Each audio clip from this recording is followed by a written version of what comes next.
अस्सलाम वालेकुम। Welcome to my channel Urdu centre voice. तमाम वीडियो अपडेट्स के लिए उर्दू सेंटर वॉइस को सब्सक्राइब करके बेल नोटिफिकेशन को ऑन कर दें। तो आइए सुनते हैं आज की वीडियो में एक पुरस्कार हसीना की दास्तान हैरत। बर्फ़बारी देखने का मुझे बेहद शौक़ था। फिल्मों और ड्रामों के मनाजिर में अक्सर बर्फ़बारी होती देखी थी, हकीकी ज़िंदगी में कभी नहीं देखी। मैं अपने दोस्तों सरमद, जमील, रेहान और काशिफ के साथ घूमने की गर्ज से मरी आया था। बर्फ़बारी के दिनों में होटल में कमरे मिलना बहुत मुश्किल होते हैं। सरमद अक्सर अपने दोस्तों के साथ मरी घूमने आता रहता है, इसलिए मरी आने से पहले ही उसने 2 कमरे एक होटल में बुक करा लिए थे। 2 दिन से हम बर्फ़बारी होते देख रहे थे। खुद को बर्फ़ पर चलते हुए और अपने ऊपर गिरती बर्फ़ को देखकर बहुत खुशी महसूस कर रहा था। तीसरे दिन भी हम बर्फ़ का नज़ारा कर रहे थे। मेरे दोस्त हंसी मजाक करते हुए मुझसे दूर निकल गए। मुझे जब ये एहसास हुआ मैं उनसे दूर हूँ तो ये सोचकर मैं तेज़ तेज़ कदम बढ़ाने लगा। अचानक मेरी नज़र एक लड़की पर पड़ी। मैंने हैरत से उसको देखा। हैरानी लड़की को देखकर नहीं हुई थी, उसके लिबास को देखकर हुई थी। उसने सर्दी से बचने को कोई अच्छा लिबास नहीं पहना हुआ था। वो आम से लिबास में थी, जैसे गर्मी के दिनों में औरतें लिबास पहन रखती हैं। उसकी आंखें मोटी, पलकें लंबी, चेहरा ऐसा कि मैं एक लम्हे को अपनी पलकें झपकाना ही भूल गया। ऐसी खूबसूरत लड़की अपनी ज़िंदगी में नहीं देखी थी। उस लड़की के मुझे देखने पर जिस्म में गुदगुदी सी महसूस होने लगी। कैसे हो काशान? मुझे तो अब हैरत का झटका लगा। ये मुझे कैसे जानती है? मैं तो ज़िंदगी में पहली बार मरी आया हूँ। मेरे करीब आओ, इतना दूर क्यों हो? वो मुस्कुराकर कहने लगी। तुम कौन हो? मैंने उसके करीब होते हुए पूछा। तुम मुझे नहीं जानते, लेकिन मैं तुम्हें जानती हूँ। पर वो कैसे? ये मत पूछो, तुम मेरे हो, ये बात ज़हन नशीन कर लो। तुम बहुत हसीन हो। अगर मेरी ज़िंदगी में आ गई तो मैं ख़ुद को दुनिया का खुशनसीब तसव्वुर करूँगा। मैं खुश होते हुए किसी ट्रांस की कैफियत में बोला। मेरा नाम तो कुछ और है, लेकिन तुम आशी कह सकते हो। पर असल नाम क्यों नहीं बता रही? वो बहुत मुश्किल है। फिर भी क्या नाम है? आशी क्या प्यारा नाम नहीं है? हाँ है, मैंने कब कहा अच्छा नहीं है। तुम्हारे आशी के नाम से पुकारने पर मुझे बहुत खुशी होगी। वो मुस्कुरा कर कहने लगी। तुम कहाँ रहती हो? मरी में रहती हूँ, लेकिन अब तुम जहाँ रहोगे मैं वहीं रहूँगी। पर ऐसा कैसे मुमकिन है? मैं तुम्हें मुमकिन करके बताऊँगी ना। चलो ठीक है, मुझे खुशी होगी कि तुम मेरे साथ हो। मैंने मुस्कुराते हुए उसे जवाब दिया। मेरे दोस्तों को मेरे पीछे रह जाने का एहसास हो गया था, इसलिए सरमद मुझे देखने को आ गया। अरे तुम यहाँ खड़े क्या कर रहे हो भाई? मैं? ये कहते हुए मैंने आशी की तरफ देखा। अब वो वहाँ मौजूद नहीं थी। मुझे हैरत का एक झटका लगा कि इतनी जल्दी वो लड़की कहाँ गायब हो गई। मैं क्या भाई? मैं सोच में पड़ के आके सरमद को क्या बताऊं? आशी यहाँ तो है ही नहीं। मैं अगर इसका जिक्र करता हूँ तो ये मेरा मजाक बनाएगा। मैं सरमद के साथ चल दिया। हमारे साथ रहा करो यार, अगर गुम हो गए तो कहाँ ढूंढते फिरेंगे तुम्हें? सरमद ने कहका लगाते हुए कहा। मैं कोई दूध पीता बच्चा हूँ जो गुम हो जाऊँगा? मैंने जिद होकर कहा। गुम होने के लिए बच्चा होना ज़रूरी नहीं है। तुमने अक्सर अखबारात में तलाशी गुमशुदगी के इश्तिहारात पढ़े होंगे ना, उनमें बूढ़े लोगों के गुम होने का जिक्र भी होता है। हाँ, लेकिन अब मैं बूढ़ा भी नहीं हूँ, नौजवान हूँ। हम दोनों बातें करते हुए अपने दोस्तों से आ मिले। क्या इस बर्फ़बारी में तुम्हें कोई दोशीज़ा मिल गई थी? रेहान ने मुझे छेड़ा। हाँ, ऐसा ही समझ लो, मैंने मुस्कुरा कर कहा। हमारा दोस्त तो बड़ा छुपा रुस्तम निकला भाई। मरी पहली बार आया है और इसे दोशीज़ा भी मिल गई। काशिफ बोला। अपनी अपनी किस्मत है, मैंने शोखी से कहा। हाँ भाई, किस्मत की बात है। अब के रेहान बोला। फिर हसीना से कब हमारी मुलाकात करवा रहे हो? बहुत जल्द करा दूंगा, इतने बेसब्रे मत बनो। मेरी तरफ वो सब ऐसे देख रहे थे कि जैसे उनको तो यकीन ना हो कि वाकई मेरी किसी लड़की से मुलाकात हुई है। शाम गए हम वापस होटल को लौट गए। दिन भर चलते रहने से हम सब थक चुके थे। इतना चलने की हमें आदत नहीं थी। बर्फ़बारी का भरपूर लुत्फ़ उठाने को हम खूब घूमे फिरे थे, इसलिए थक जाना फितरी बात थी। रात को जल्दी सो गए। रात का न जाने कौन सा पहर था, मेरी आँख खुल गई। कमरे में आशी मौजूद थी। उसे अपने सामने देखकर मुझे बड़ी हैरत हुई। दरवाजे पर जब नज़र गई तो वो बदस्तूर बंद था। फिर वो कैसे कमरे के अंदर आ गई थी? आशी मेरी जहनी हालत को समझ रही थी, इसलिए वो मुस्कुराई। काशान, तुम मुझे कमरे में देखकर हैरान हो रहे हो क्या? हाँ, तुम अंदर किस तरह आई हो? मैं तो कहीं से भी आसानी से आ और जा सकती हूँ। मेरे रास्ते में कोई चीज़ रुकावट नहीं बनती। क्या वाकई? देख लो, मैं किस आसानी से इस बंद कमरे में आ गई हूँ। हाँ, मैं इस बात पर हैरान हूँ। तुम हैरान मत हो। पर वो क्यों? मैं तुम्हें हैरान पे हैरान कर सकती हूँ। तुम जब चाहोगे मैं तुम्हें हैरान कर दिया करूँगी। मुझे हैरान होने का शौक़ नहीं है। फिर किसका शौक़ है? तुम्हारी कुर्बत चाहता हूँ, इसीलिए तो आ गई हूँ ना। तुम कहाँ गायब हो गई थी जब मेरा दोस्त आ गया था? मैं कहीं नहीं गई थी, वहीं मौजूद थी। नहीं तो तुम मुझे नज़र नहीं आ रही थी, और ना ही मेरे दोस्त को। अरे, मैं कुछ देर नज़रों से ओझल हो गई थी। क्या ये सलाहियत भी तुम में मौजूद है? हाँ है। नहीं, झूठ मत बोलो। क्यों, तुम्हें यकीन नहीं आ रहा? बात ही यकीन ना आने वाली है। लो, मैं गायब हो गई। आशी ने ये कहा और वो वाकई गायब हो गई। मैं हैरान परेशान इधर उधर उसे देखने लगा, हत्ता के बेड के नीचे भी झांक कर देख लिया। अब वो कमरे में मौजूद नहीं थी। मेरे लिए वाकई बहुत हैरत की बात थी। वो बाहर भी नहीं गई थी, बस कमरे से अचानक मेरे सामने से गायब हो गई थी। मैं अभी ये सोच ही रहा था कि वो अचानक ज़ाहिर हो गई। देख लिया, मैं गायब भी हो सकती हूँ। हाँ, देख लिया, पर ये सब तुम किस तरह कर लेती हो? ये मत पूछो। अच्छा, मैं तुम्हारी क्या खिदमत करूँ? कुछ खाओगी? नहीं, मैंने कुछ नहीं खाना।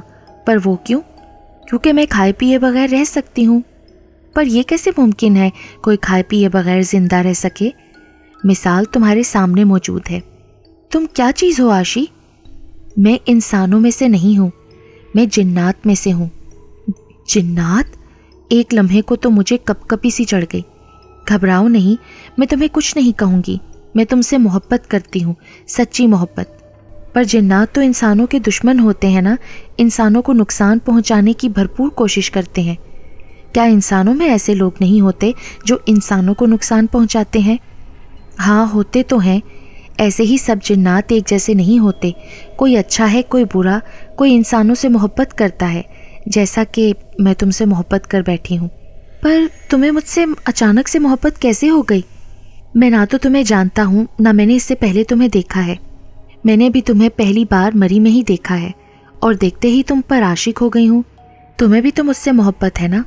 हाँ, वाकई मुझे भी तुमसे मोहब्बत हो गई थी पहली ही नज़र में। हम कुछ देर बातें करते रहे और फिर वो चली गई। मैं सोने को बेड पर लेट गया, लेकिन नींद अब मुझसे कोसों दूर थी। मैं आशी के तसव्वुर में डूबा हुआ था, इसीलिए करवटों पे करवटें बदलता रहा। भरपूर नींद ना ले सका। सुबह बेदार होने पर तबीयत बोझल बोझल रही। मरी में हम जितने दिन रहे, वो हर रात मुझसे मिलने आती रही। मैं जब दोस्तों के साथ घूम रहा था, उस वक्त भी वो एक लम्हे को झलक दिखाकर गायब हो जाती थी। हम जब कराची गए, वो भी मेरे साथ चली आई। वो साए की तरह मेरे साथ रही थी, लेकिन नज़र वो किसी को नहीं आती थी सवाए मेरे। मैं भी उससे भरपूर इश्क करने लगा था। आशी के इश्क में खुद पर तवज्जो देना बिल्कुल छोड़ दी। मेरी हालत बिल्कुल मजनू जैसी हो गई। घर और घर से बाहर क्या हो रहा है मुझे कुछ खबर ना थी। मैं हर वक्त अपने कमरे में खुद को बंद रखने लगा। आशी मेरे पास ही रहती। अगर वो कहीं जाती भी तो कुछ वक्त को जाती थी और फिर लौट आती थी। खुद पर तवज्जो ना देने से मेरा हुलिया अजीबो गरीब हो गया। सर के बाल बेतहाशा बढ़ा लिए, शेव करना छोड़ दी। घर वालों के बार बार बाल कटवाने का कहने पर भी बालों पर तवज्जो ना देता था। मेरा तो नहाने को भी दिल नहीं करता था। मुझ में हर वक्त सुस्ती और काहली रहती थी। मैंने नमाज वगैरह पढ़ना भी छोड़ दिया था। किसी भी चीज़ में मेरा दिल नहीं लगता था। मेरा हुलिया ऐसा हो गया था कि पहली नज़र में देखने वाले को ऐसा महसूस होता कि मैं पागल हो गया हूँ। मेरी हरकत भी पागलों से कम ना थी। मैं हर वक्त आशी को अब अपने पास महसूस करता था। सवाए मेरे वो किसी को नज़र नहीं आती थी। میں اس سے باتیں کرتا، گھر والے سمجھتے کہ میں خود سے باتیں کر رہا ہوں۔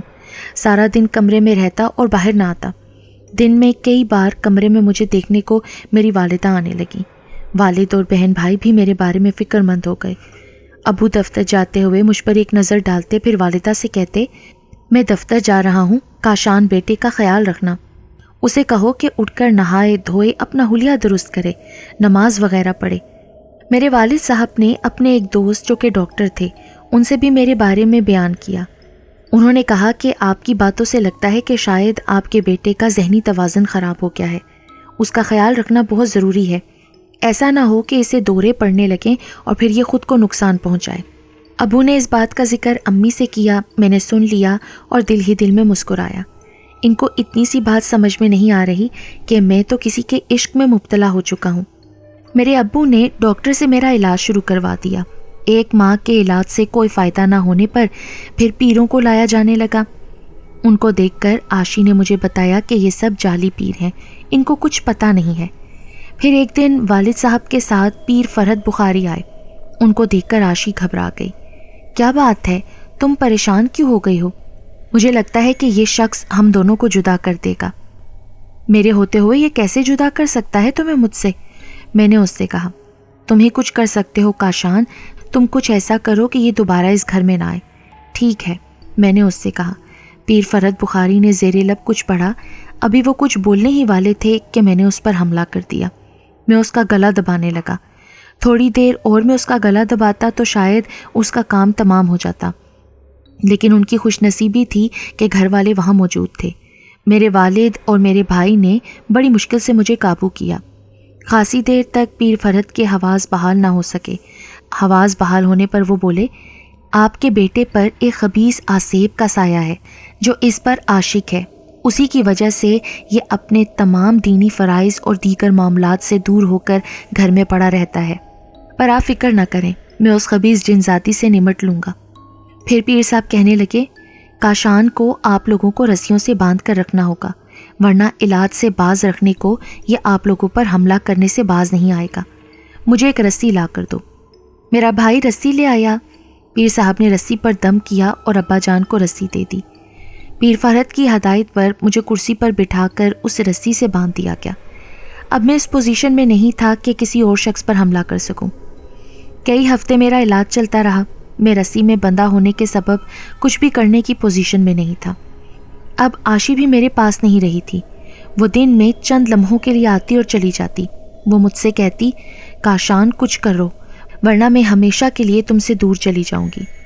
پر مجھے رسی میں جکڑ کر بے بس کر دیا گیا ہے عاشی۔ ہاں، یہ پیر بہت چالاک ہے، اسے پہلے ہی اندازہ ہو گیا تھا کہ تم گھر والوں پر حملہ کر سکتے ہو۔ پر اسے کیسے معلوم ہوا؟ کیونکہ تم نے پہلے ہی دن اس پر حملہ کر کے اسے ہوشیار کر دیا تھا۔ تمہیں ایسا نہیں کرنا چاہیے تھا۔ پر تم سے جدا ہونے کا سن کر میں خود پر قابو نہ رکھ سکا اور پیر فرحت پر حملہ کر دیا۔ پیر فرحت کی ہدایت پر ان کے دم کیے ہوئے تعویذات والے پانی مجھے پلائے جانے لگے۔ مجھ پر اللہ کا کلام پڑھ کر دم کیا جانے لگا۔ ساتھ ہی پیر فرحت مجھے عاشی سے نجات دلانے کے لیے چلا کاٹنے لگے۔ کئی دن تک عاشی میرے پاس نہ آئی۔ میں بہت پریشان رہنے لگا۔ پھر ایک دن وہ میرے پاس آئی اور بتانے لگی کہ اب وہ ہمیشہ کے لیے میری زندگی سے دور جا رہی ہے۔ میں تو بے اختیار تڑپ گیا۔ میں نے اسے کہا کہ تم نہ جاؤ۔ وہ کہنے لگی کہ مجھے جانا ہوگا۔ پر وہ کیوں؟ تم نے تو میرے ساتھ رہنے کا وعدہ کیا تھا عاشی۔ اب کچھ بھی میرے بس میں نہیں ہے۔ تمہارے پیر کا چلہ مجھے جلا رہا ہے، وہ میری طاقت کو ختم کر رہا ہے۔ اگر میں تمہیں چھوڑ کر نہ گئی تو وہ مجھے مکمل جلا کر بھسم کر دے گا۔ پر کیا وہ ایسا کر سکتا ہے؟ ہاں، وہ ایسا کر رہا ہے۔ وہ بہت پہنچا ہوا عامل ہے، اس لیے جنات کو جلا کر بھسم کر دینا اس کے لیے کوئی معمولی بات نہیں ہے۔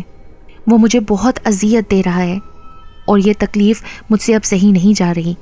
میں وہیں واپس جا رہی ہوں جہاں میرا ٹھکانہ ہے۔ یہ کہتے ہی وہ میری نظروں سے غائب ہو گئی۔ عاشی چلی گئی، پھر وہ لوٹ کر نہیں آئی۔ میری کئی ماہ تک حالت پاگلوں جیسی رہی۔ علاج بھی جاری رہا۔ پیر فرحت کے علاج سے آہستہ آہستہ میری حالت میں بہتری آتی چلی گئی۔ نارمل حالت میں آ جانے پر میں نے تعلیم سے دوبارہ تعلق جوڑ لیا۔ آج میں ایک اچھے سرکاری عہدے پر فائز ہوں۔ گزرے وقت اور جنزادی عاشی کے متعلق سوچتا ہوں تو مجھے خود پر شرمندگی ہوتی ہے کہ ایک جنزادی کے چکر میں پڑ کر میں اپنی زندگی برباد کرنے چلا گیا تھا، لیکن اس میں میرا بھی کوئی قصور نہیں کیونکہ میں مکمل طور پر اس وقت اس کے زیر اثر تھا۔ پیر فرحت کا بھی مجھ پر بہت احسان ہے کہ اب میں ایک نارمل زندگی گزار رہا ہوں۔